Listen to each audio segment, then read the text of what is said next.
Welcome, brand builders. I am Angelique Bolding with PhotoFi, and today I'm super excited to be here with our guest, who is a real estate pro and friend of PhotoFi, Bri White. She is best known for creating robust communities, inspiring others, and lending a creative twist to real estate marketing. She started her journey by founding the ReMax creative Facebook group 5 years ago, with a member count of over 23,000 global members, and has recently continued that journey by starting a real estate creative group on Facebook, all about real estate industry members, regardless of brand affiliation. So Bri, welcome. Thank you so much for being on Brand Builders today and being a friend of PhotoFi, of course. You've got an incredible knack for building communities. And I guess my first question is, when did you first realize that this is something that you wanted to do, and where did you get started?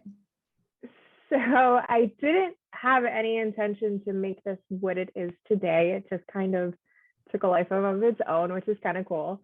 It's actually really cool, not kind of cool.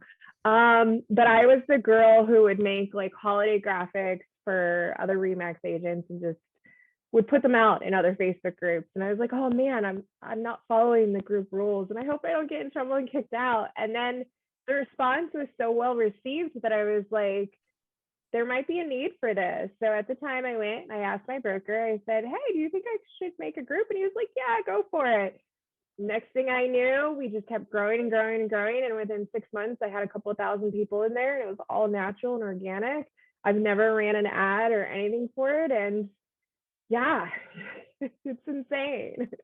That is incredible. And especially when you say, like, obviously groups have rules to them, but when you think outside the box, it's so fun to see really where that need is and finding where you can fill that void and provide realtors, that type of content and building this community. And I'm a member as well, and I followed in the ReMax creative group too. And I think one of the things I really have to congratulate you for is, a lot of times groups are served by the admin, the person constantly posting things, but you really do a great job of inspiring people to share their content, to speak up, inspire the other, realtors in the group as well. Within that, what other types of programs have you created? Or I think you had mentioned that you do workshops as well. Can you talk more to kind of where those came to be? Yeah, so one thing led to another, and it's so interesting how grassroots efforts just kind of organically blossom. And I was asked to speak. I had never spoke before, other than doing stuff here and there for agents within a particular office. And I was like, sure, I guess. And it raised my bar of how is I going to add value, because I have attended sessions, and I'm sure we all have, where we're so excited to go and to learn something, and then we get there and we're like,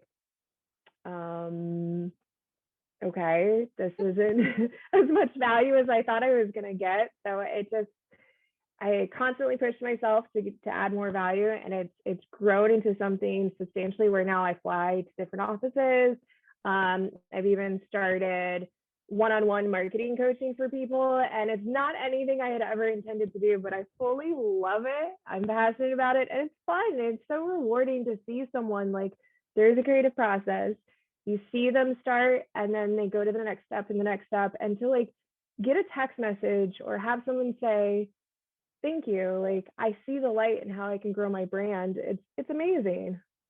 Absolutely. And I think between the organic efforts and, the grassroots efforts you speak of, I love how you pinpoint every day you're looking to add more value to what you're providing. And I can see it in your eyes. And like, anytime I talk to you, you're always so inspired and excited. And to be cliche, it's like what they say, like, when you really find that you love what you do, you never work a day in your life. And Totally. You're just constantly innovating and creating and doing more. So within that, what, you've mentioned a lot of different things, but what has been one of your proudest moments within this journey? I would have to say seeing people grow. Like, if it wasn't for the fact, example, I flew out to New York to teach for an office there, and a woman in the very beginning of the class, it's the first time I really dove into the psychology of marketing. And I said, Okay. this is important. She looked at me and she's like, but I don't understand. I use psychology every day. I said, yeah, of course you do in your business, but do you use it for your marketing? And she was just kind of like glazed. And by the end of the class, she was like, oh my gosh, I get it. Like you were setting the foundation for everything by teaching us. And I was like, exactly. Like we're not taught as professionals anything other than what we have to do in a contract for real estate. So to actually see someone have question in the beginning of a class and possible doubt, to then turn that into excitement and amazement, that speaks volumes. Like that's the goal. Absolutely. Absolutely. And I feel you there too, because I think sometimes people look at marketing as some specific checklist of things that you're supposed to do, but really it comes down to how you make someone feel. And in a psychological component, I feel like that can be missed. And I think that customers and clients, and I think they can sense that too. And that's such the beauty of this industry, is marrying those and coupling those together. But it sounds like this woman and this group had a really awesome breakthrough just from, being there to share, and you to share that with them. Yeah. And for me, that's completely rewarding. It's not just about, because I will say there's quite a few people that thought it was quirky when I said, this is what I'm going to do. They didn't get it. Yeah. And now I'm like, no, that unrelenting faith that you have to have. And here we are 5 years later. It's been a great journey. That's awesome. I mean to plug PhotoFi, but I know that's what brought us together, and you've been an amazing advocate for PhotoFi within ReMax. And now that you're starting to venture out and build more of these programs across brands, what are some of the ways that you utilize PhotoFi, or you've seen it be helpful in what you're teaching your students? So what I love about PhotoFi is it's like literally a one-stop shop in regards to anything from artwork to templates. Like it adheres to every single level of creativity. So if you're just kind of like a grab and go, it's in there. All you have to do is add your name and you're done, your contact information. If you want to tweak it a little bit, you can do that. If you want to create something from scratch, you can do that. So it really advocates to every single individual that no matter where you are in the creative process, we're here to support you and to have everything I need for my brand. So like I even save the artwork and I use it in other things because I'm like, oh great, they have it. Yeah. Oh, I love that. I love that. And, I think one of the big topics that we always bring up too is there's a lot of compliance when it comes to real estate marketing.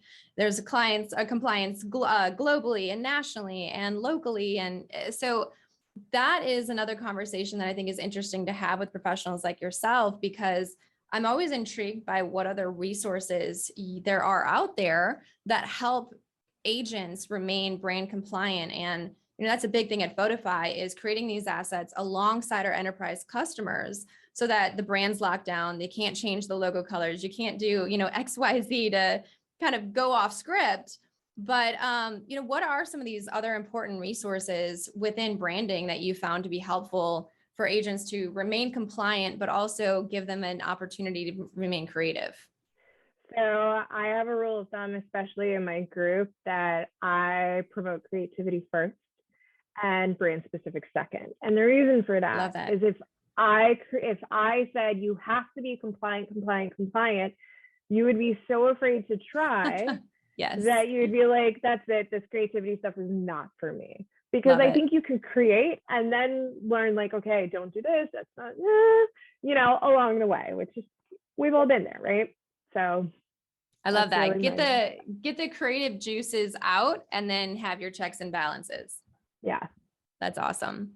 So, I mean, I don't have to tell you, this market that we're in with real estate is insane right now. And I feel like, I have a lot of friends that are realtors that they'll market a house one day and within the next day it's sold. Or I've even had some where they're like, I've taken all these beautiful photos of this house and created all these marketing materials, but it's sold before I could even post it. In this market and how things are going, what is some other, or what are some other bits of inspiration that you would give realtors that might be just starting out or looking for ways to pivot and stay, ahead of the competition in a market like this? So you touched on a couple of things there. The first thing that I like that you noticed is, or that you said, is that it's here today, gone tomorrow in this market. And it really is. I mean, there is some type of balancing going on right now, but the biggest pet peeve I have is a realtor who will say it's sold in 8 hours. Well, what are you saying to a consumer? Is that my job is super easy? And that's all they see, right? They don't know everything else that goes on behind the scenes. So I think it's very important for realtors to be cognizant of their verbiage that they're using, and how to tell the story of why it went fast, how it went fast, what the seller did to help achieve that by maintaining the property, and what you did as the selling agent. And then if you don't have any of that under your belt, I think it's important to show every little snippet of anything that you're doing.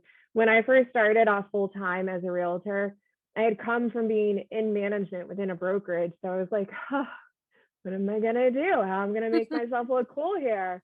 So I would take like selfies or out and about in the day of the life, whether it was a showing or if it was something that may not necessarily turn into anything great, but it looked like I was busy, or the training that I was taking. And it was just kind of like, wow, like you're really into this. And things like that helps. It definitely helps. And brand recognition, that's why you use PhotoFi or something. Like you put at the bottom your little logo, so that way it takes what, 10 impressions to actually start to kind of click with someone. There you go. And then they know, like, I am dubbed the ReMax girl for life. I will always be the ReMax girl, because that's what people know from me. So yeah. Well, it's cool that you've created such an awesome name. And I love your tagline, breeze to keys. It's perfect. It's perfect. I'm going to throw one more question in there. For my own curiosity too, what are some other social or digital marketing trends that you're seeing right now in the market? So videos, everyone's going to say video is big, but I like the reels. I don't even necessarily do reels based off of them, but they're so funny. And if anything you decide to do, it's not necessarily about the quantity, it's about the quality. And what I mean by that is, if someone approaches you in real life and they're like, oh my gosh, like that reel you did was hilarious, you won. Yes. So that's big. Motion art, which is where you take a still photo and you animate it with something, is big. And microblogging, like I have no problem creating a longer post and having a visually aesthetic flow to the words, to pull someone in emotionally, to create just such a beautiful little post where you're like, oh, it was such a cute little story, thanks for sharing. You pull in the heartstrings a little bit. And we're all human, we all want to connect. Yes. It's like, if you're going to create something, make sure that it adds value, or it humors, inspires, informs, or makes them, invoke an emotion in some way. Right. Microblogging though, maybe I'm behind the curve here, because I was the last to join TikTok too. Admit, I just joined about like 3 weeks ago, but microblogging, I need to look into this. That's new. That's a new term for me. Yeah. So for me, I mean, and I don't know if it's necessarily the proper term, but that's what I do that I consider. So if I'm on Facebook or Instagram and I create a longer post that has multiple paragraphs, it's more of a microblog. It's not just a full blown out, like long story. Maybe it's like a less than 5-minute read, but it still pulls you in. It's not just a couple sentences and you're done. Got you. And they can be really powerful. Like I always tell people, if you're trying to convey an emotional message or share your vulnerability, it's the way to go, is to do a microblog. Like it will really captivate someone and help to build that connection and that relatability.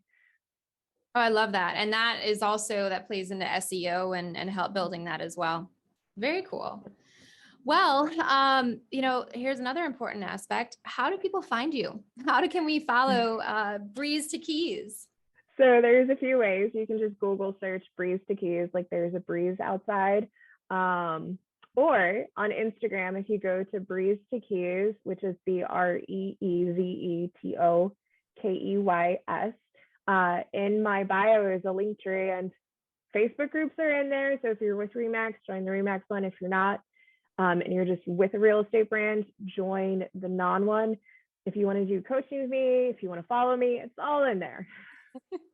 I love it, Bri. I love it. Oh, thank you again for taking the time out of your day. I know I'll keep in touch and talk to you real soon, and I'll be following around on the Facebook groups as well. So thank you again. We'll see you soon. Thank you.